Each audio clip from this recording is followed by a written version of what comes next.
চক মোগলটলি ঢাকা 13টা 34 মিনিটের সময় আমরা fire service civil defence station Lalbagh থেকে সংবাদ পাওয়ার সাথে সাথে ঘটনাস্থলে 2টা ইউনিট পাঠানো হয়। আপনারা জানেন যে চক মোগলটলি এলাকাটা অত্যন্ত যানজট এলাকা এবং লালবাগ থেকে 2টা ইউনিট ঘটনাস্থলের দিকে রওনা হয় এবং যেহেতু চক বাজারে আগুনটা 8তলা ভবনের 3 তলায় ভয়াবহতার কারণে আমরা হেডকোয়ার্টার থেকে আরো 4টা ইউনিট আমরা ঘটনাস্থলে পাঠাই।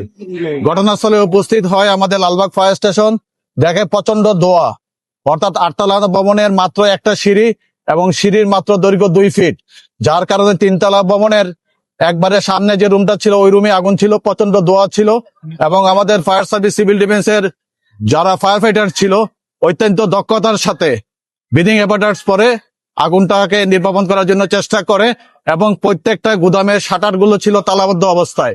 এই তালাগুলো আমাদেরকে খুলতে হয়েছে, অনেক চ্যালেঞ্জ ছিল এই আগুনটা নির্বাপন করতে এবং সাথে সাথে এসে আমাদের সিদ্দিক বাজার ফায়ার স্টেশন থেকে আরো 4টে ইউনিট ঘটনাস্থলে আসে, তাদের সাথে কাজে যোগ দেয় এবং আমরা 1 ঘন্টা 45 মিনিটের ভিতরে আগুনটা সম্পূর্ণভাবে নিয়ন্ত্রণে নিয়ে আসতে পারি। এখন আমাদের ভিতরে কার্যক্রম চলমান অবস্থায় আছে। ভিতরে কিন্তু প্রত্যেকটা গুদামে যেগুলো কাটছি আমরা তালা, সেগুলো শাটার খোলার পর দেখা যাচ্ছে যে রুম ভর্তি করা প্লাস্টিক, ছাতা, অন্যান্য ইলেকট্রিক পণ্য মালামালগুলো এই গুদামে রক্ষিত অবস্থায় আছে। এই মালামালগুলো সরাতে অনেক সময় লাগবে, যার কারণে আগুনটা নির্বাপন করতে অনেক সময় লাগবে। আর বিশেষ করে ফায়ার সার্ভিস সিভিল ডিফেন্স যথাসময়ে সঠিক সিদ্ধান্তের কারণে আশেপাশে যে মার্কেট ছিল, পাইকারি মার্কেট গুলো ছিল, আশিক টাওয়ার ছিল, খাজা টাওয়ার ছিল, আশেপাশে কোনো জায়গায় আগুনটা ছড়াতে পারে নাই এবং আমরা দ্রুততার সাথে আগুনটা নির্বাপন করি। আগুনের ক্ষতি এবং উদ্ধার এই বিষয়ে এখনো বলা যাচ্ছে না, কারণ আমরা আগুন নির্বাপন করার কার্যক্রমে চলমান অবস্থায় আছি। আর উদ্ধারের পরিমাণ এটা পরে বলা যাবে।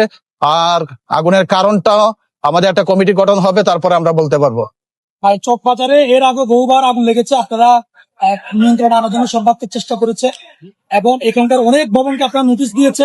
এই ভবনগুলো আসলে ঝুঁকিপূর্ণ মনে হচ্ছে কিনা, বা আপনাদের যে ফায়ারের যে বিষয়গুলো সেই বিষয়গুলো মেনে এখানকার ভবনগুলো হচ্ছে কিনা, একটার সাথে একটা কিন্তু লাগোয়া। ধন্যবাদ আপনাকে।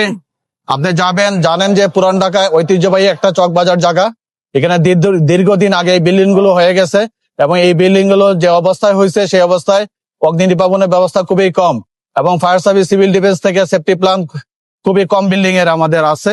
এই বিল্ডিং গুলোকে ভবিষ্যতের জন্য এগুলোকে আস্তে আস্তে বিল্ডিং গুলো ফায়ার সার্ভিস থেকে সেফটি প্ল্যান গ্রহণ করতে হবে। যেমন খাজা টাওয়ারে মাত্র একটা সিঁড়ি, এই সিঁড়ি দিয়ে কিন্তু আমাদের একজন লোক গেলে পরে আরেকজন লোক যাওয়া যাচ্ছিল না। এটা চ্যালেঞ্জ মোকাবেলা করে আমরা অগ্নি নির্বাপন করেছি এবং এই এলাকা বাস্তব ক্ষেত্রে পুরান ঢাকা অত্যন্ত ঝুঁকিপূর্ণ। আরেকবার একটু জাস্ট বলে দিন কি কি অসঙ্গতি ছিল। অসঙ্গতি বলতে ফায়ার সার্ভিস সিভিল ডিফেন্সের কোনো অগ্নি প্রতিরোধ ব্যবস্থা ছিল না এবং রাস্তা এক্সিটের সমস্যা ছিল এবং বিশেষ করে যখন আমরা অগ্নি নির্বাপন করতে আসছি, আপনারা জানেন যে এই এলাকায় মানুষে সঠিকভাবে হাঁটাচলা করতে পারে না যানজটের কারণে, যার কারণে আমাদের সবচেয়ে বেশি ব্যাগ পাইতেছে। ক্রাউড ছিল অনেক বেশি, আমরা যে গাড়ি নিয়ে দ্রুত প্রবেশ করব সেই রাস্তাঘাট গুলো পরিষ্কার ছিল না এবং আমাদের একটু সময় লাগছে আসতে, যেহেতু আমাদের যানজট ছিল। ধন্যবাদ সবাইকে। ধন্যবাদ ভাই।